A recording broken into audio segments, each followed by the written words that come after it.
Salam sejahtera dalam kasih Tuhan kita Yesus Kristus. Saudaraku sekalian yang kekasih, pada kesempatan ini kita akan memeriksa satu ayat yang terdapat di dalam Yakobus pasal 4 ayat yang kelima. Yakobus pasal 4 ayat yang kelima. Yakobus 4 ayat yang kelima. Janganlah kamu menyangka bahwa kitab suci tanpa alasan berkata, roh yang ditempatkan Allah di dalam diri kita diingininya dengan cemburu. Ulangi.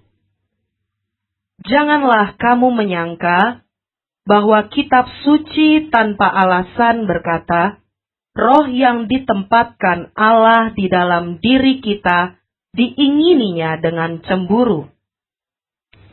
Ayat ini tidak mudah dimengerti. Ayat ini tidak mudah dipahami. Saya kira banyak di antara saudara yang tidak memahami maksud ayat ini. Tetapi ayat ini menjawab pertanyaan sederhana yang sebenarnya tidak sederhana. Mengapa Tuhan begitu perhatian terhadap manusia? Mengapa begitu besar perhatian Tuhan kepada manusia sehingga Tuhan memberikan dirinya sendiri untuk keselamatan manusia itu? Apa yang membuat Tuhan begitu gelisah terhadap keadaan manusia? Mengapa binatang tidak mendapat perlakuan seperti ini? Inilah jawabnya, saudaraku.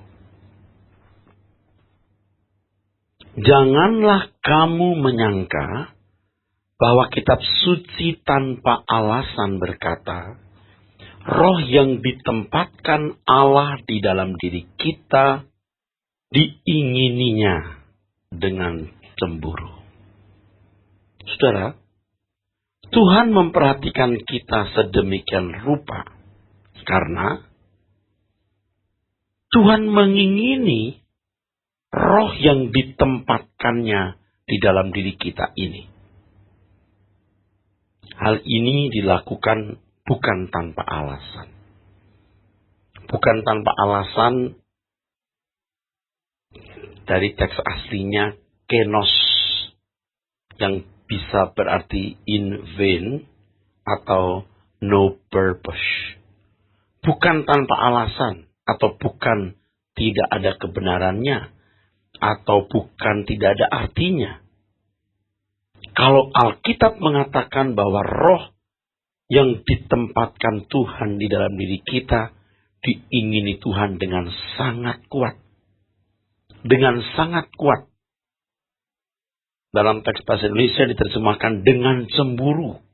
Artinya, mengingini apa yang menjadi hak dan tidak membiarkan apa yang di HI tersebut dimiliki oleh orang lain. Saudaraku sekalian,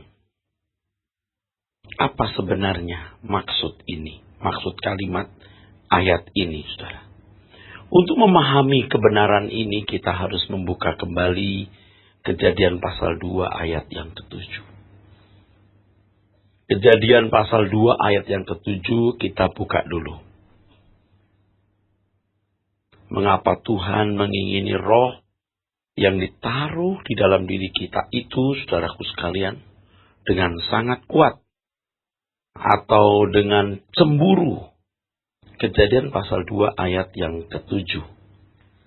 Ketika itulah Tuhan Allah membentuk manusia itu dari debu tanah dan menghembuskan nafas hidup ke dalam hidungnya.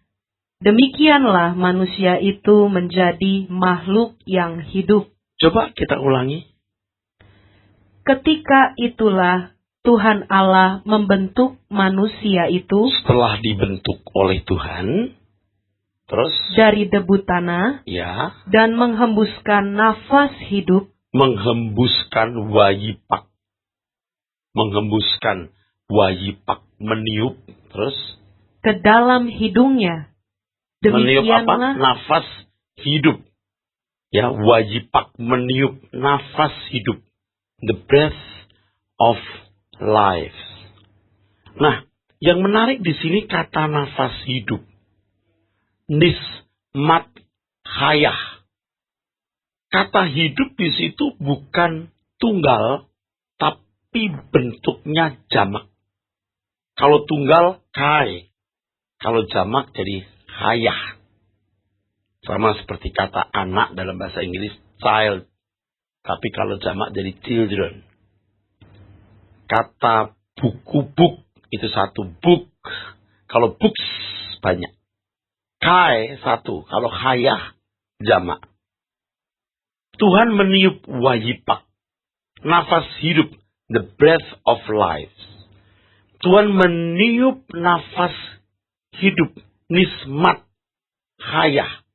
Kata hidup di situ, hayah, berarti lebih dari satu. Jamak. Di sini, saudaraku sekalian, manusia sesungguhnya memiliki keberadaan yang sangat berbeda dengan binatang.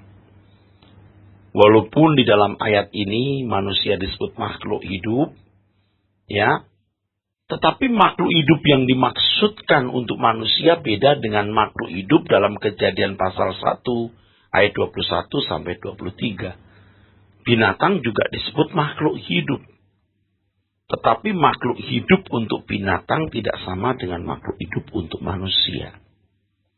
Manusia itu, saudaraku, memiliki dua kehidupan. Manusia memiliki roh dari Allah. Di dalam diri manusia ada roh dari Allah, bukan roh Allah, roh dari Allah. Ada pikiran, perasaan, kehendak, roh. Ini kemampuan, ini kesanggupan yang ada pada manusia untuk melakukan apapun yang Tuhan kehendaki. Kemampuan manusia untuk sepikiran, seperasaan, dan sekehendak dengan Tuhan penciptanya. Tapi manusia juga makhluk insani. Insani di sini maksudnya makhluk yang memiliki hasrat atau niat yang bertalian dengan fisik yang dimilikinya.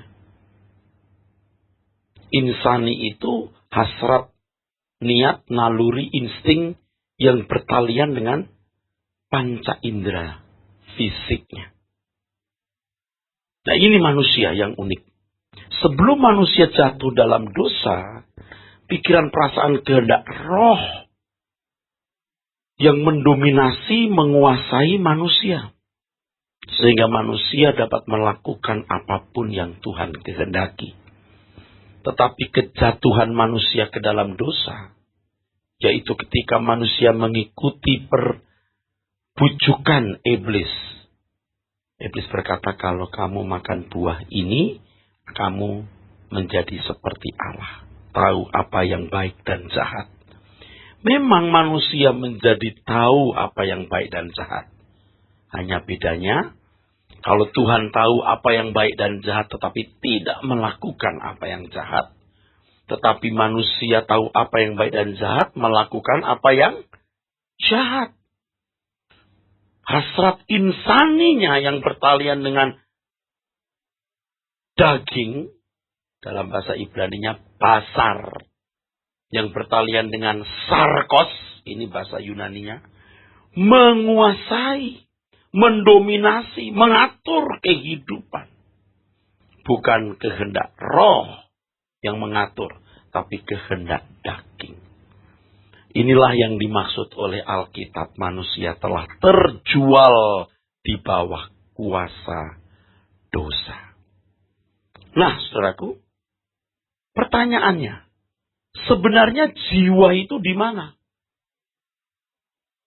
Ini harus dijelaskan, sebab kalau tidak, kita tidak bisa menjawab maksud Yakobus 4 ayat 5 yang telah kita baca tadi. jiwa itu sebenarnya terletak di mana? Saudara, Tuhan membentuk manusia. Lalu Tuhan meniup, menghembus waipa. Nah, pertemuan antara roh dengan tubuh ada jiwa.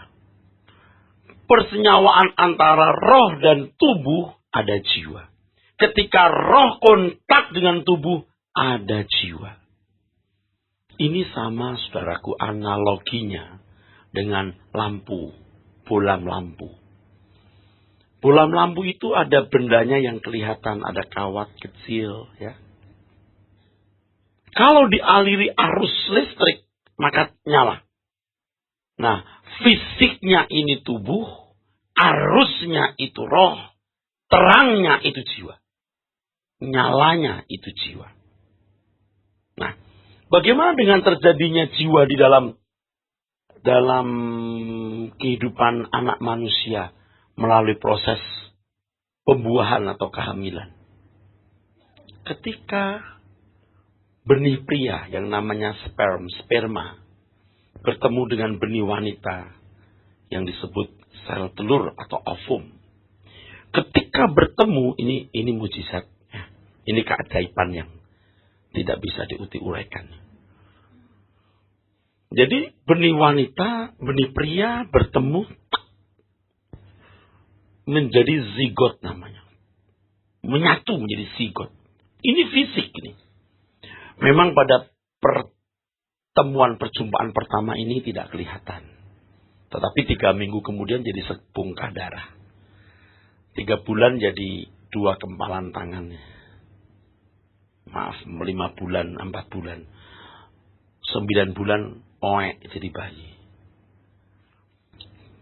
Ketika fisik zigot itu mendapatkan roh kehidupan, jiwa mulai ada. Tapi jiwa belum lengkap. Bahkan ketika anak mulai lahir, itu jiwa sudah ada tapi jiwa belum lengkap. Anak yang baru lahir itu sudah punya pikiran, tapi belum lengkap. Nalarnya belum lengkap, perasaannya belum lengkap, kehendaknya belum lengkap. Kalau nangis, ya, itu karena insting laparnya membuat dia nangis. Kalau ngompol, ya, badannya basah, dia tidak nyaman, dia nangis. Umur 3-4 tahun punya kesadaran. Kalau ditanya, siapa namamu, Dek? Upi. Upi mau makan? Upi enggak mau makan. Upi mau mainan. Umur 5 tahun, 7 tahun, 9 tahun, 10 tahun, makin lengkap, makin sempurna kesadaran. Nah, saudaraku, kesadaran inilah jiwa itu. Aku, si aku, itulah jiwa. Inilah yang mengendalikan tubuh. Roh maupun insani tidak bisa mengendalikan tubuh tanpa bantuan jiwa. Nah, kualitas jiwa ini, saudaraku, ditentukan oleh input atau masukan. Apa yang menjadi input, itu yang menentukan kualitas jiwa. Manusia yang jatuh dalam dosa, rohnya lemah, rohnya tidak berdaya, saudara-saudara. Rohnya lemah, rohnya tidak berdaya. Efesus 2 ayat 1 mengatakan rohnya mati, saudara. Insaninya yang menguasai, dan inilah yang mengisi jiwa. Pikiran, perasaan, kehendak jiwa diisi oleh spirit, semangat, gairah insani. Nah, saudaraku, keselamatan dalam Yesus Kristus, saudaraku sekalian, sebenarnya membangkitkan kembali roh yang lemah tadi. Alkitab mengatakan Allah yang membangkitkan Yesus juga membangkitkan kamu.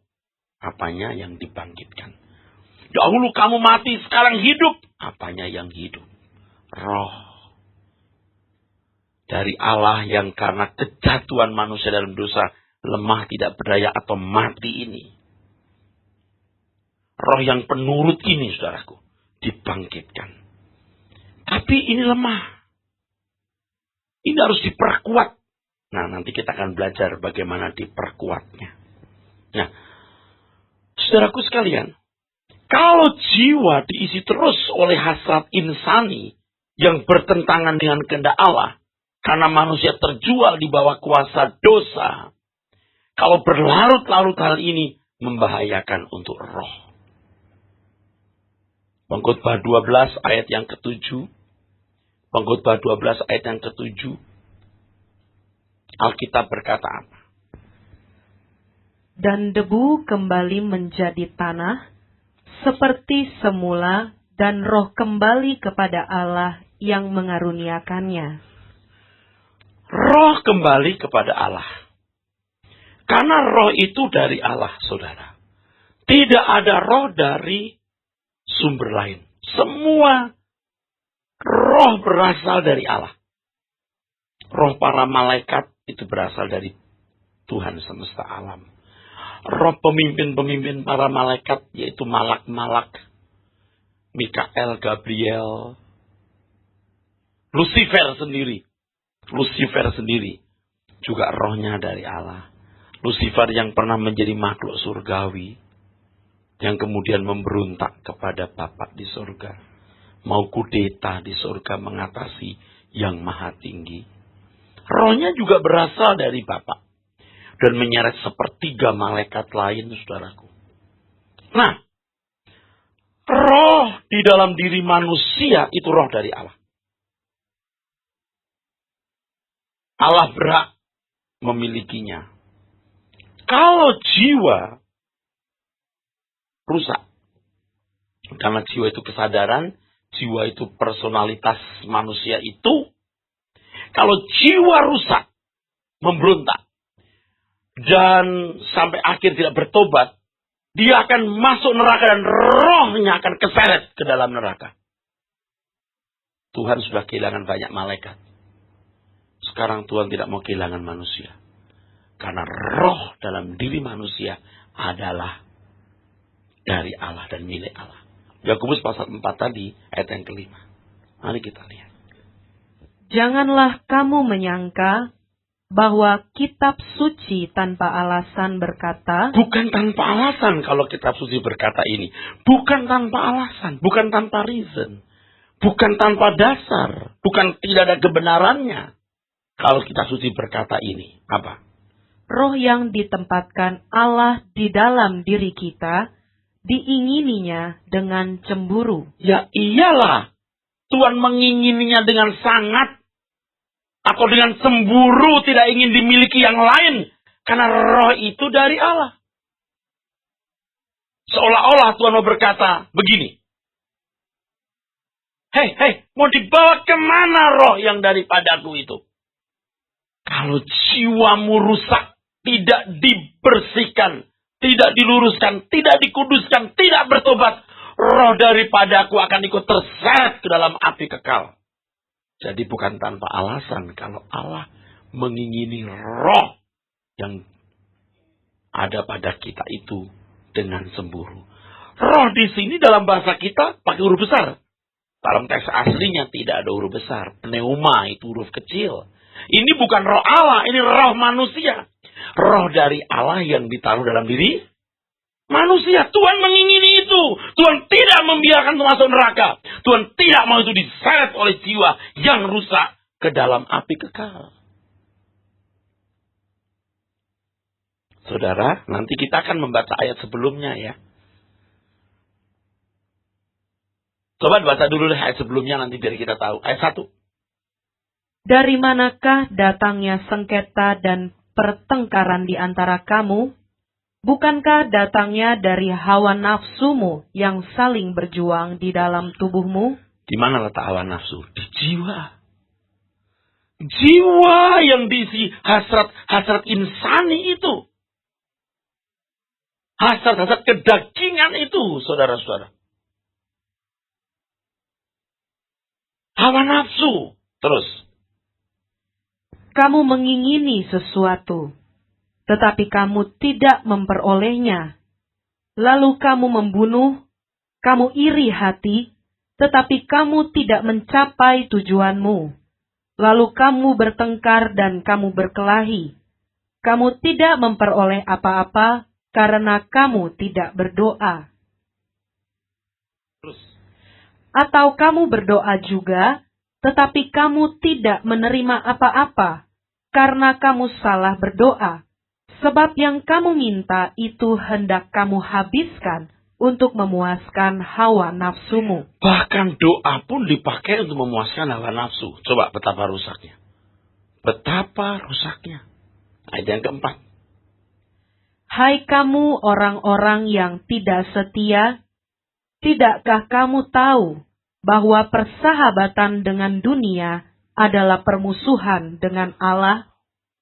Jadi barang siapa hendak menjadi sahabat dunia ini, ia menjadikan dirinya musuh Allah. Ayat 5. Janganlah kamu menyangka bahwa kitab suci tanpa alasan berkata, roh yang ditempatkan Allah di dalam diri kita, diingininya dengan cemburu. Ayat 4.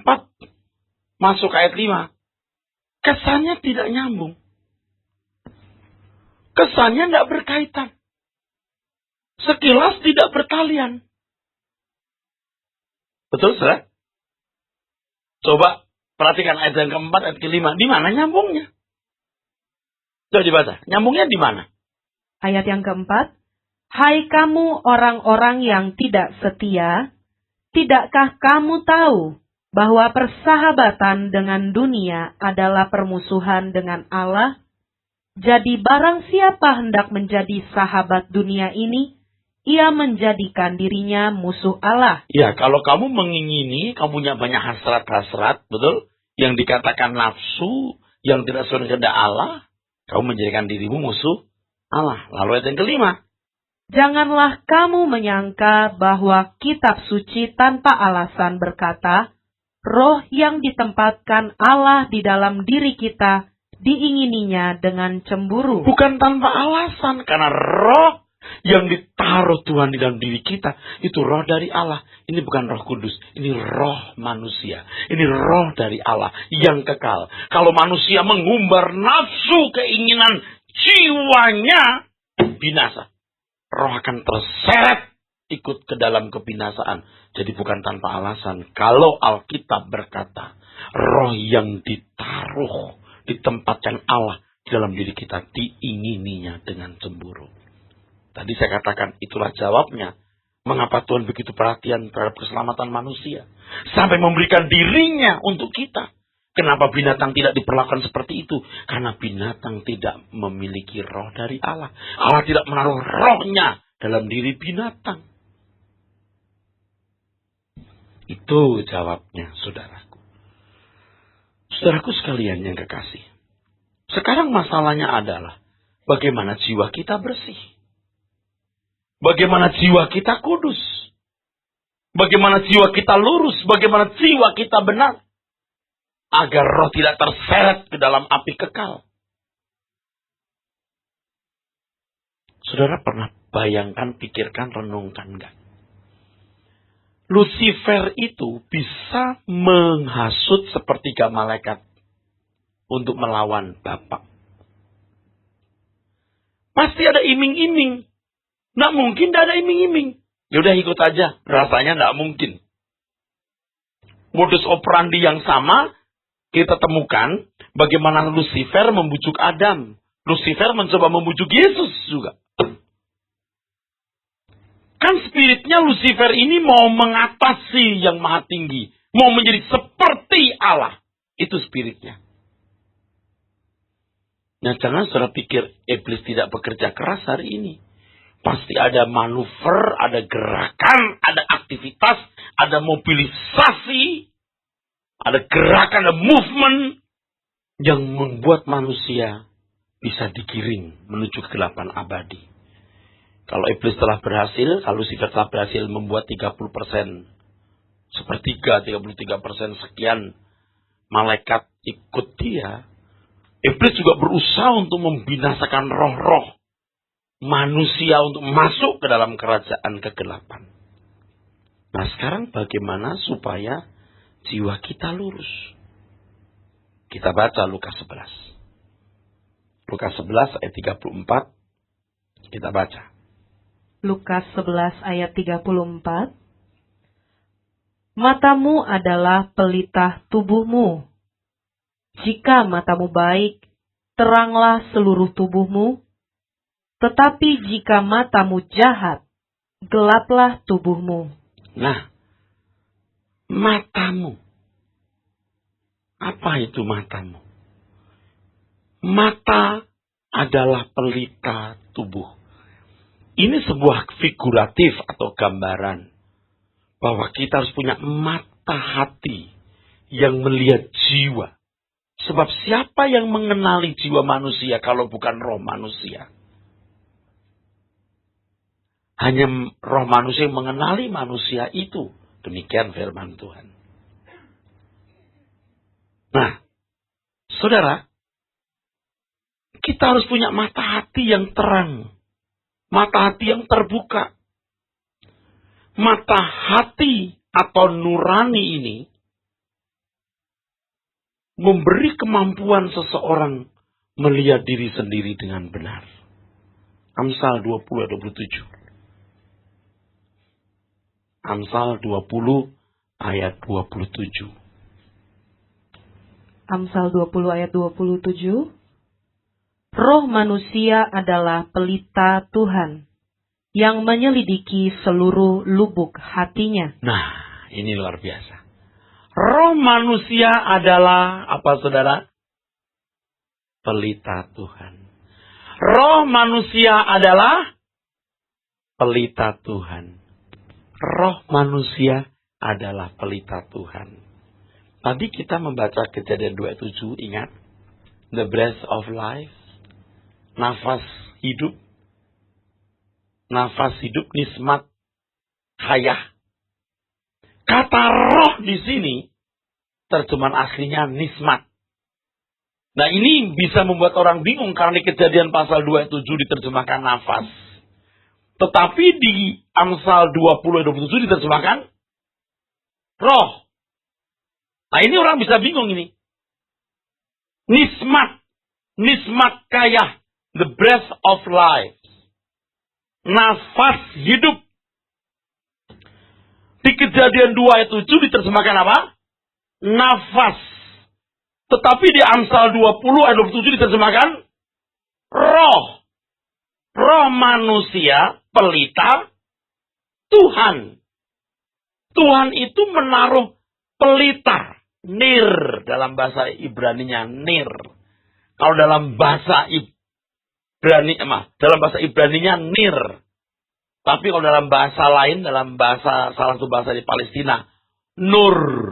Jadi kalau ada anak namanya Nur, itu namanya artinya cahaya. Nur Aliza. Nur itu cahaya. Nur Lianti. Nur itu cahaya. Nir. Tuhan menaruh candle. Tuhan menaruh lamp. Tuhan menaruh light. Terang. Pelita. Pelita itu roh manusia. Ulangi kalimatnya. Roh manusia adalah pelita Tuhan. Ya, roh manusia adalah pelita Tuhan. Jadi ketika Tuhan menghembus, meniup wayipak, itu Tuhan menaruh pelita. Kalau pelita ini padam atau terangnya surut, fungsinya apa padahal? Baca. Yang menyelidiki seluruh lubuk hatinya. Menyelidiki seluruh lubuk hati. Hati itu di jiwa. Di jiwa. Jadi kalau pelita ini mati atau redup, jiwa yang keruh, yang kotor tidak bisa diterangi. Tuhan Yesus berkata apa tadi? Matamu adalah pelita tubuhmu. Jika matamu baik, teranglah seluruh tubuhmu.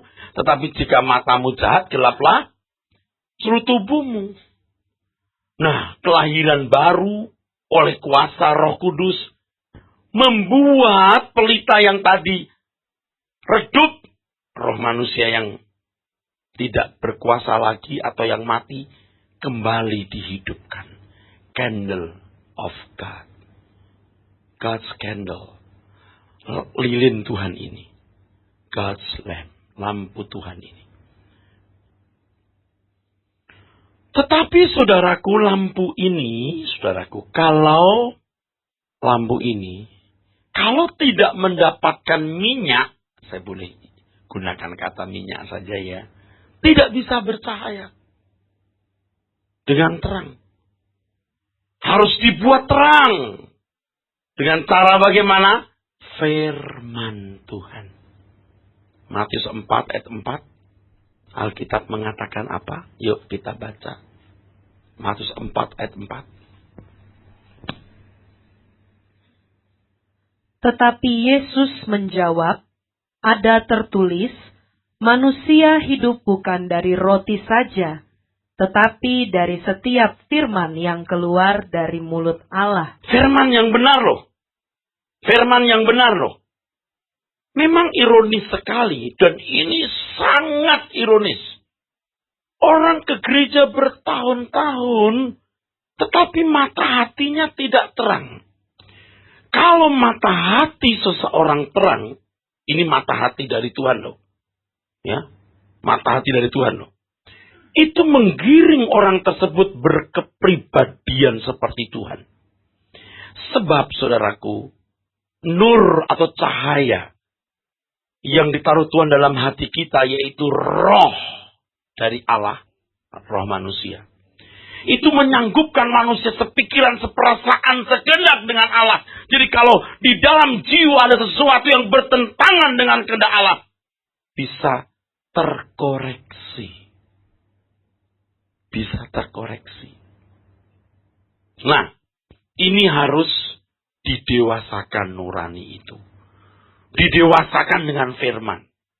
Tapi bertahun-tahun jadi orang Kristen kok tidak ada perubahan? Pertanyaannya yang pertama, apakah dia benar-benar mendengar firman, belajar firman dengan baik itu? Yang kedua, apakah khotbah yang disampaikan benar-benar sesuai dengan pikiran perasaan Tuhan? Jadi tidak semua orang yang berkhotbah di mimbar menggunakan Alkitab berarti menyampaikan firman Tuhan. Belum tentu.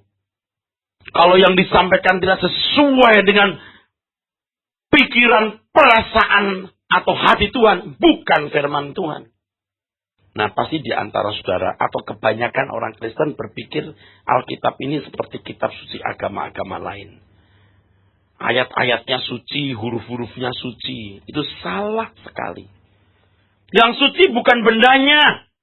Bahkan yang suci bukan kalimat-kalimat di dalam ayat, pasal, atau kitab. Tetapi yang suci itu pengertiannya. Pengertiannya. Jadi kalau pengertian salah, biar itu diambil dari ayat Alkitab, bukan firman Tuhan.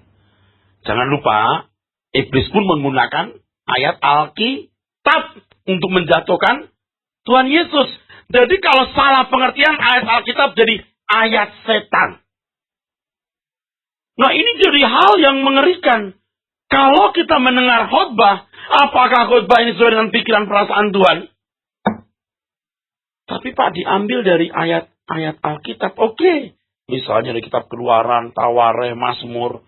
Tapi kalau tidak menghayati, artinya begini. Latar belakang kitab itu apa?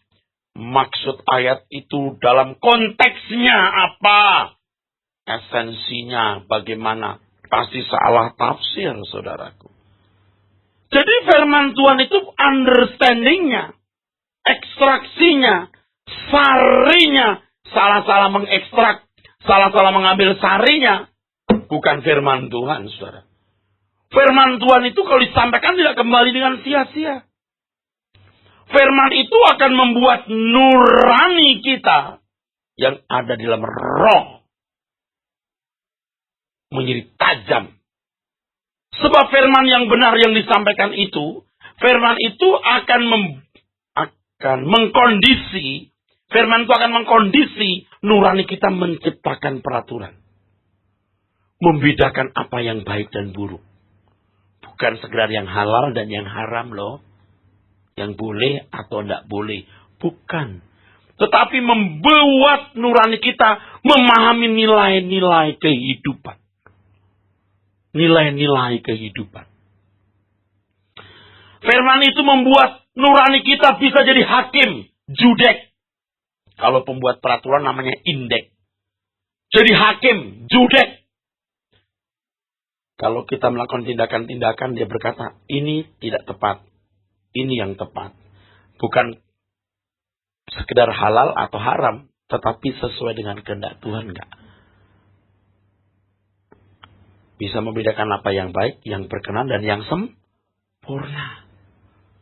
Nurani kita kalau terus diisi oleh kebenaran firman Tuhan, membuat nurani kita bisa jadi pembalas yang baik.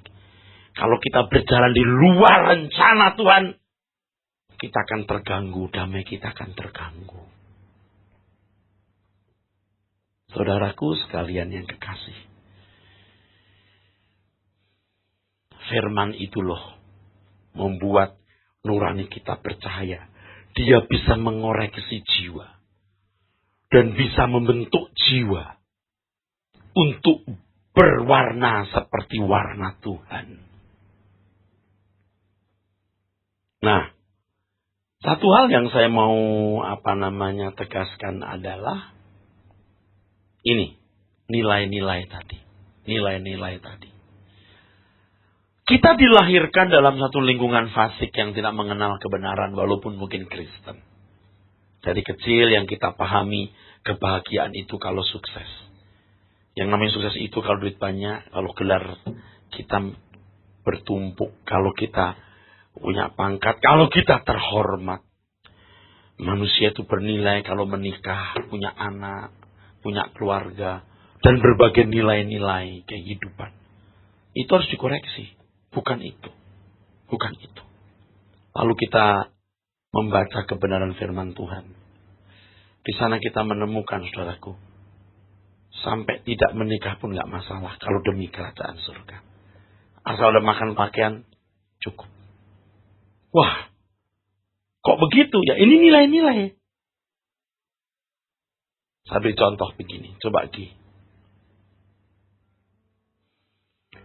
Kita mudah kan mengucapkan kalimat ini. Kau yang terindah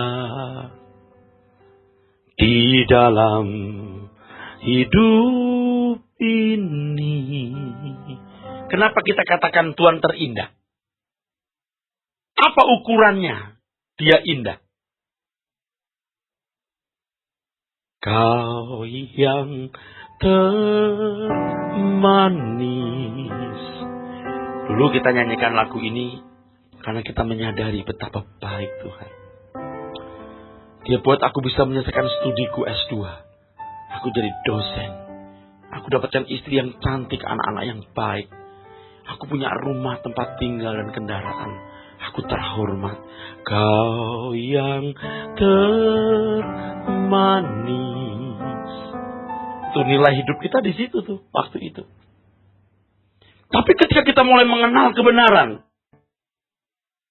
bahwa nilai kehidupan bukan pada hal tersebut, tetapi aku boleh menjadi anak dari Tuhan semesta alam yang maha tinggi. Aku diprogram untuk sempurna seperti putranya Tuhan Yesus Kristus. Dan di kekekalan aku menerima kemuliaan bersama dia. Beda. Aku bisa mengerti apa artinya asal ada makan pakaian cukup. Dan ketika saya mengatakan kau yang termanis, udah beda nilainya. Di dalam hidupku ini, ku cinta kau lebih dari segalanya. Besar kasih setiamu kepadaku, ku sembah kau, ya Allahku. Sudah beda loh. Kita memandang hidup ini dengan pengertian yang berbeda, saudara. Oleh sebab itu, bisa dimengerti kalau Alkitab mengatakan ibadah harus disertai rasa Cukup. Nanti kita kembali ke Yakobus pasal 4. Jiwamu rusak karena nafsu.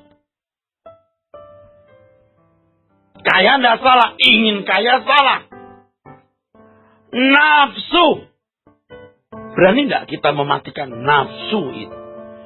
Nah, untuk mematikan nafsu harus mematikan akarnya. Akarnya apa? Akarnya itu filosofi hidup kita ini loh. Hidup itu untuk apa? Sekolah, kuliah, kerja, cari nafkah, punya anak, membesarkan anak, punya menantu, membuat pesta perkara besar-besaran. Itu filosofi hidup. Itu harus ditanggalkan. Kalau punya, boleh. Tidak punya, tidak masalah. Nah, ini yang sulit. Ini yang sulit. Tetapi Yakobus 4 ayat yang keempat itu jelas. Kamu bersahabat dengan dunia, kamu menjadikan dirimu musuh Allah. Kalau tidak bersahabat dengan dunia berarti apa? Bermusuhan dengan dunia. Artinya bermusuhan dengan dunia apa? Tidak ditentukan di dunia. Artinya mau tinggal di rumah, mana saja bisa. Makan apa saja? Bisa. Pakai perhiasan? Bisa. Tidak pakai perhiasan? Bisa. Pakai baju kelas mall? Bisa. Pakai kelas pasar murahan? Bisa. Tidak terikat. Itu maksudnya. Tapi standar orang apa? Tas harus merek. Jam harus merek. Oh, kita umat pemenang, saudara. Anak-anak Allah. Maksudnya apa? Menang itu maksudnya apa? Tuh, kacau. Ini sebenarnya penyesatan yang luar biasa dari iblis. Tanpa disadari. Nah, anak-anak dunia yang jiwanya keruh, senang. Nyambut yang begitu, saudaraku. Nyambut itu.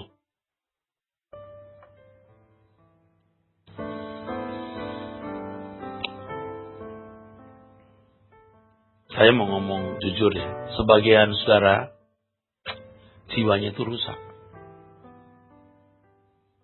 Kalau jiwa saudara nggak diperbaiki, saudara punya roh itu terseret menuju kebinasaan.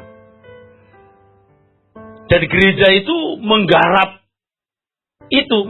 jiwa-jiwa yang rusak itu loh. Yang mau digarap. Dan untuk memperbaiki jiwa yang rusak tersebut, roh harus dikuatkan. Bisa menjadi indek, judek, dan findek.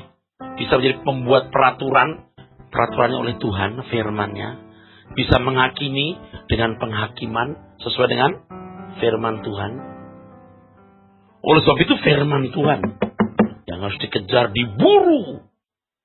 Nah, sekarang orang ya bisa dari pagi sampai sore kerja cari duit, nafkah. Dari sore malam lagi. Tapi untuk firman yang serius memburu, nggak banyak. Bahkan ke gereja pun hanya dalam rangka menyelesaikan masalah-masalah kehidupan jasmani. Bagaimana mau selamat, saudaraku? Nah, oleh sebab itu kita harus merubah cara berpikir yang salah ini. Kita mau selamat enggak? Jadi bukan tanpa alasan kalau Tuhan mengingini dengan sangat roh yang ditempatkan dalam diri kita. Karena itu roh dari Allah. Tapi kalau tidak bisa ditahan, nggak mau nurut, binasa, iya silahkan. Walaupun tentu itu akan sangat mendukakan hati Tuhan. Mata hati kita harus bercahaya. Kalau mata kita terang-teranglah seluruh kehidupan. Cara kita memandang hidup.